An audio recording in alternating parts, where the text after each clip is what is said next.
trying different things with the order that you answer questions in could be a solution around an issue that you have, or could just help you confront an issue that you have. At least it gives you an opportunity to try something, troubleshoot things, and that's really what this episode and what this season is about.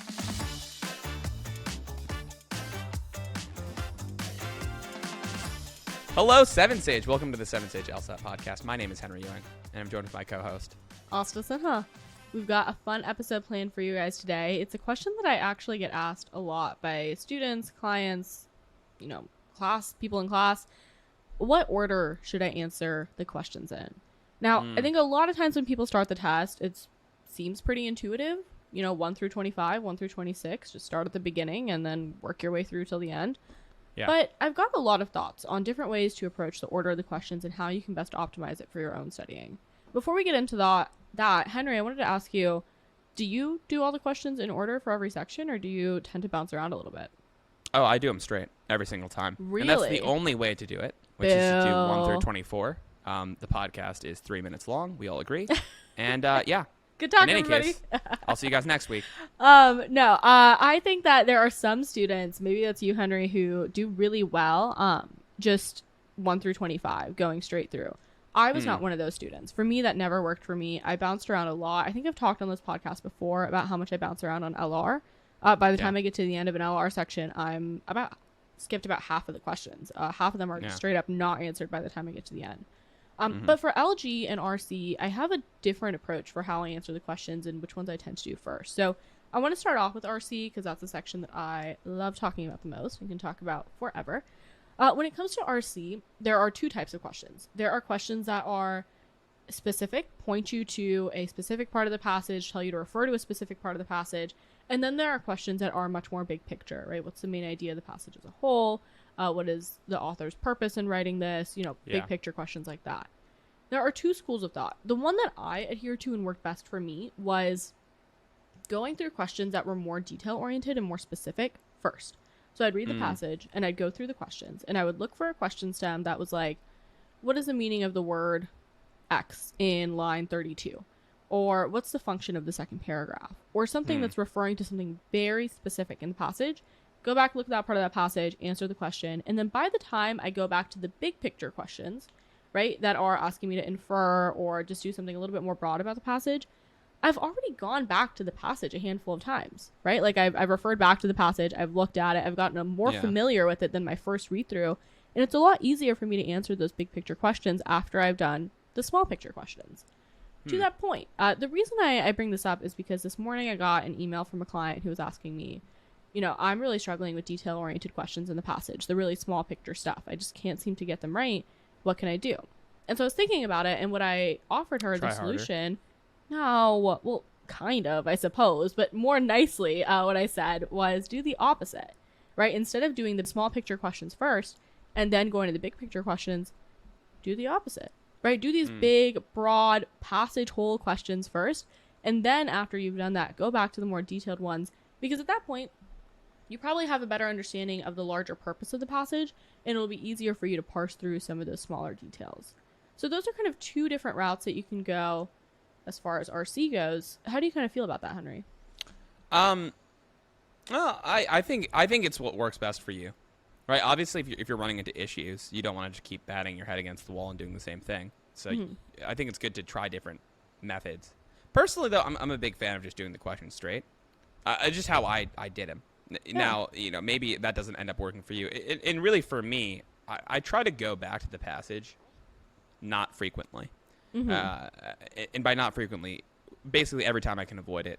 When I get one of those, what does this word mean in line 20 questions? Of course, I'm going to reread that sentence just to refresh my memory.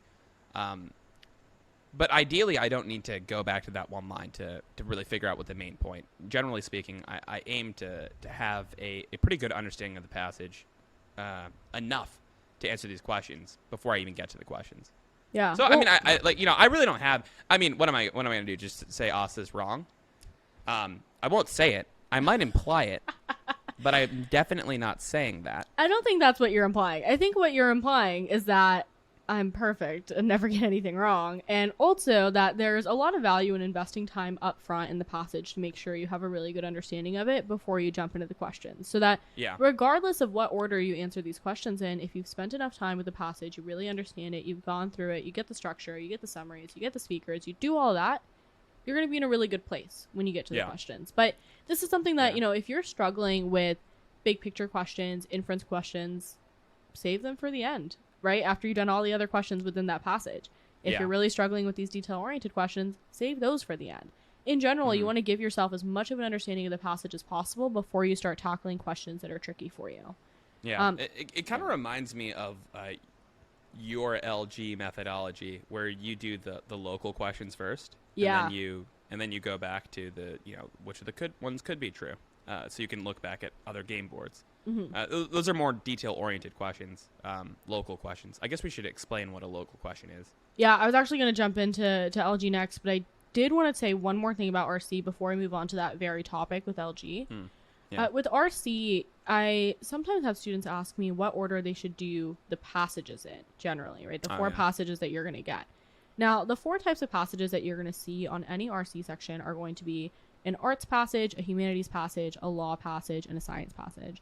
I don't think there's really been any variation in those topics, maybe a couple tests here and there, but generally you're going to have one of those four in each section. I mean, are those not like all encompassing subjects? Like, is there something besides that? Maybe, God, I'm like totally math. No, there have been passages about math. I mean, that would be science, right? Yeah, that would come into science. Maybe, yeah, I don't know. I think that is pretty all encompassing. Besides the point.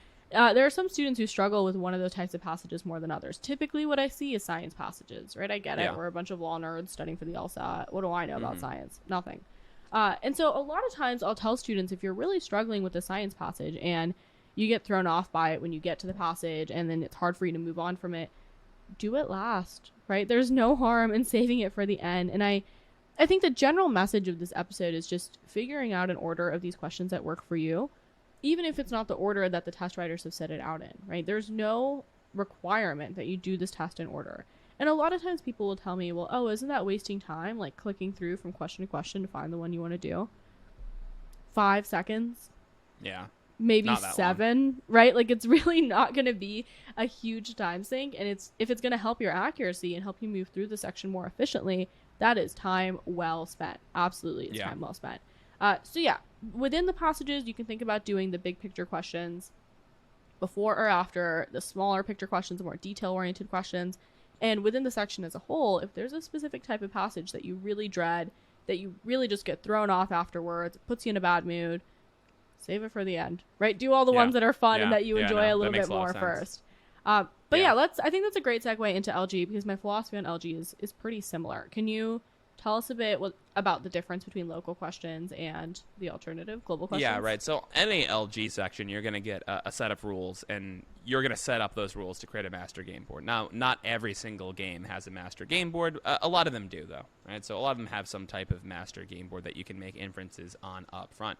But I think even if you don't fully understand the inferences or you're having some trouble making some inferences, one of the methods that I believe you're used to is that you go to the questions and you look for local questions, right? Local questions are questions that says like, hey, look, if I put this game piece in this particular place, what must be true? And that can kind of help you start to piece together some of these rules up front, right? Pretty much all of the local questions are going to start with the word if. A lot of people, I myself in my classes would call them if questions. Sorry, I just want to clear that up before you keep going. Yeah, there's going to be some sort of if where they describe a situation that they want you to do. It's not part of the rules, but it is something in this particular question you could consider it a rule, right? Okay, a game piece X is going into the second slot or group A. And then after that, you can make a bunch of inferences and you get to the right answer. And I believe what you do then is like you use those game boards that you create as a reference point for questions that are not local, right? Something that just says which of the following must be true in general without any sort of if statement or where they tell you where a game piece is going to go. Is that correct? Yeah, absolutely. I really, for me at least, that worked really well. For logic games, I know what a lot of times are on the explanation videos on 7Sage or at least, or the methodology that a lot of people implement is spending a ton of time up front on the game board, building out inferences, building out what 7Sage at least calls different worlds with the logic games. And that works really well for some people. I know for me that never worked. And so I would build out my game board to the best of my ability. I'd really sit with the rules and try to understand them. And then I would jump straight into if questions. And I really enjoy doing it that way because the if questions give you something to start off with, right? If you haven't spent a bunch of time up front building out your master game board, making a ton of inferences, if you get to a question that's which of the following must be true, I don't know. Like, so many things must be true. I just got here. Like, I don't know anything. Right. And so for me, doing the if questions first gave me a starting off point. I could build out an example game board with the criteria that the question stem has set forth. And then now I've got an example of a filled out game board.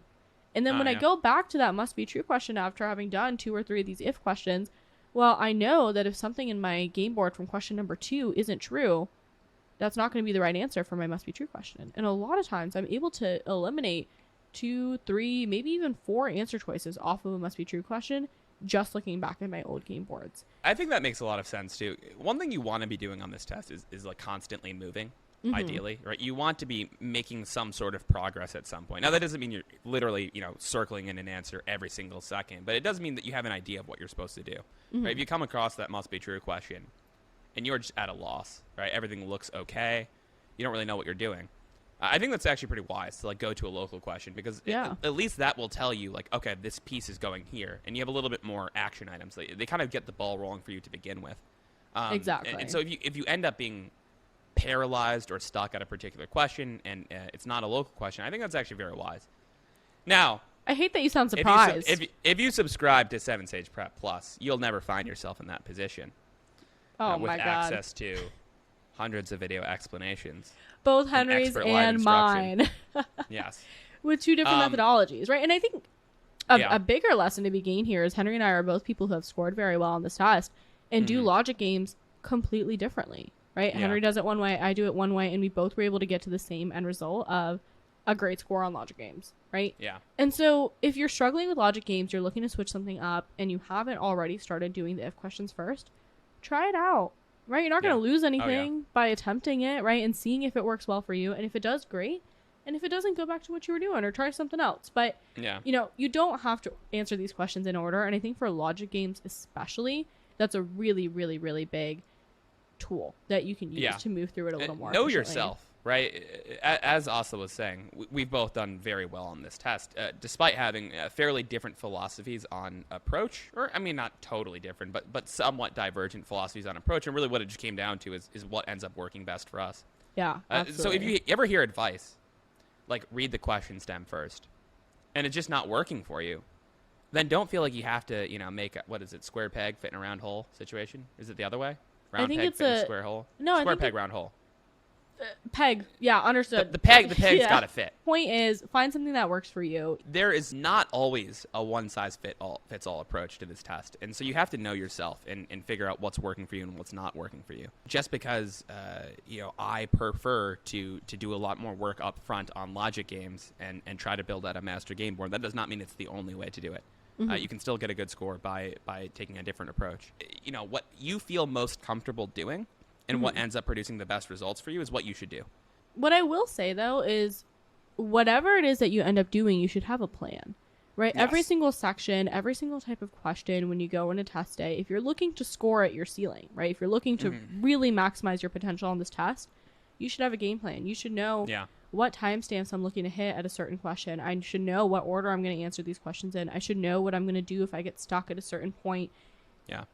Like I've said maybe a million times over the course of this podcast, this test is a test of habits. And so when you go into every single practice test that you do, you should have a method that you're employing. You shouldn't just be, freeballing it. You should just actually know what you're doing. You should have a plan and implement it every single time so you can make it a habit.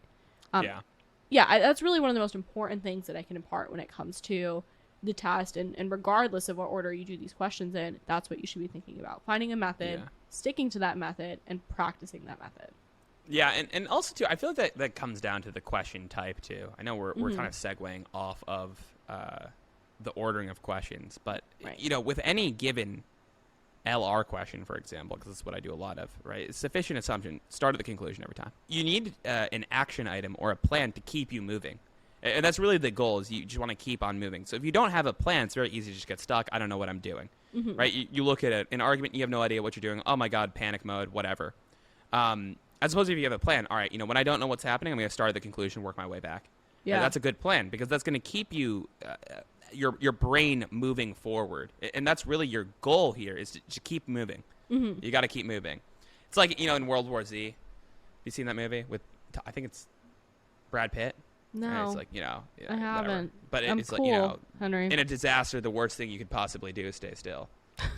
If you can keep the rhythm going with the test, you're constantly moving. And it's something that I think I've talked about on here before. For logic games, at least, I implement a pen to paper mentality with a lot of my students, is that if your cursor is not on the screen moving, picking an answer, your pen is to paper, writing something down. Anyways, I think this is a great segue into the last section that we haven't talked about yet, which is LR. And I know you love chit-chatting about LR. And I also know that we have very different methodologies for LR. Now, There are a couple things, before we start talking about what we do, I want to talk about a couple things that I've heard from other people. So one of my students, this is just quick story time, super high score, did really well on test day, and what she would do when she was going through an LR section is if there was ever a question where she had to scroll to see all the answer choices, if the answer choices were so long that she had to scroll, automatic skip. Like, it was just an immediate, I'm not going to touch it, I'm going to deal with this later, I'm going to move on from this question. And I think that's kind of genius. I think a lot of times these longer questions can be daunting. Usually they're parallel flaw questions or parallel reasoning questions that require a little bit more work to get to the right answer. And if you just go ahead and skip those up front, then you can do all the quick, short, snappy questions first and then come back to those later. Another one that one of our instructors actually teaches or, suggests in some of their live classes is doing the LR section backwards. Now, I know it's kind of a hot take, and some people don't love it and some people absolutely adore it.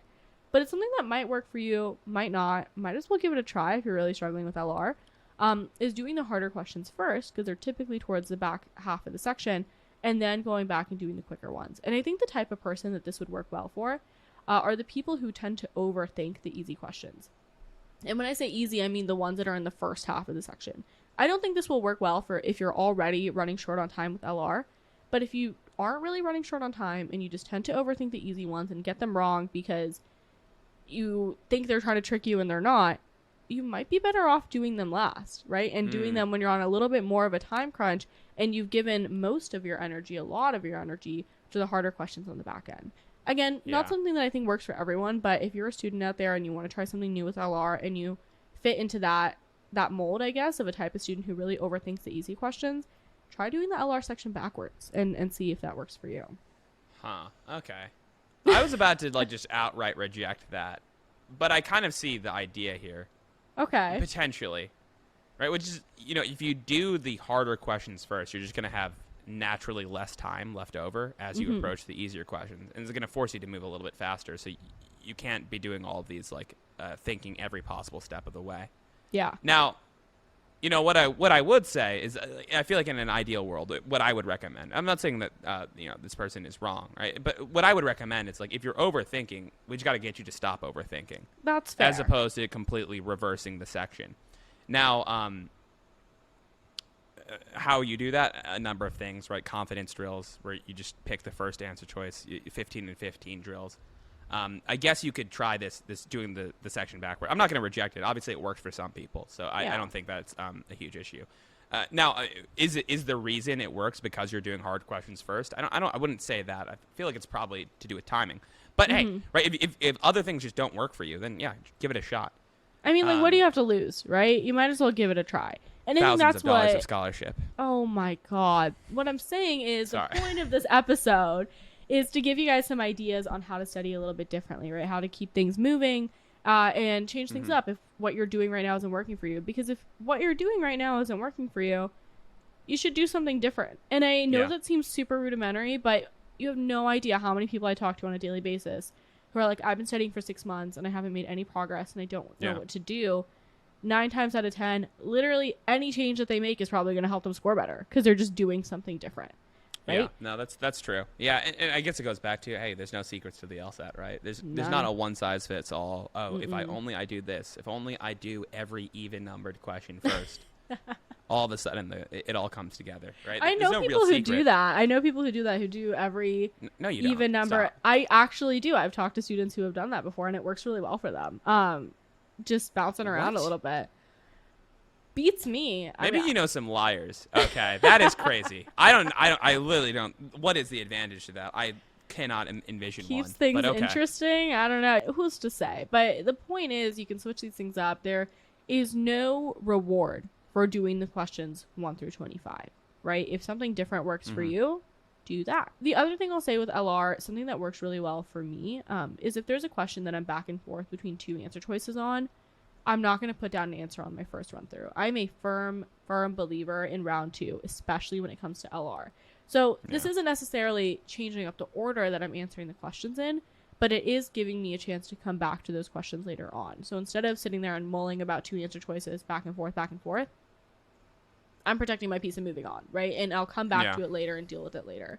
And I think that's something that a lot of students can really benefit from, is just a round 2, coming back to questions. I know, Henry, you don't necessarily implement this when you do an LR section. Maybe you're just better than me. I don't know. Who's to say? Yeah. But there's no round 2. There's only round 1 and extra time at the end. And then you just take a little nap. God. I will say, speaking of naps, that reminded me. On LG, I want to go back just for a second here on the rule substitution questions.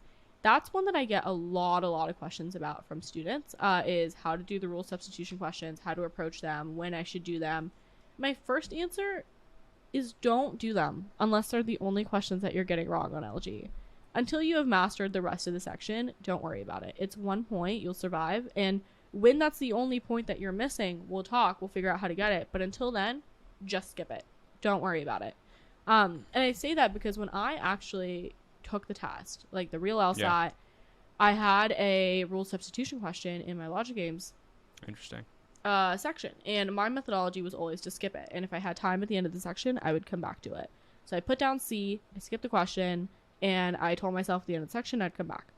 Towards the end of my LG section, I had maybe about 2 or 3 minutes left. I'd answered all the questions, and I was just stressed out of my mind, was not having a good day. I had some proctor issues, and I really wanted to just close my eyes for a couple minutes and just chill out before moving on to the next section of my test.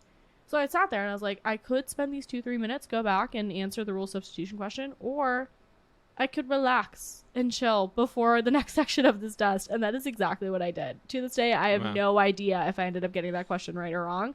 Scored fine despite, because every question is worth the same amount of points. It doesn't matter if I missed that question or not, because it was literally one question.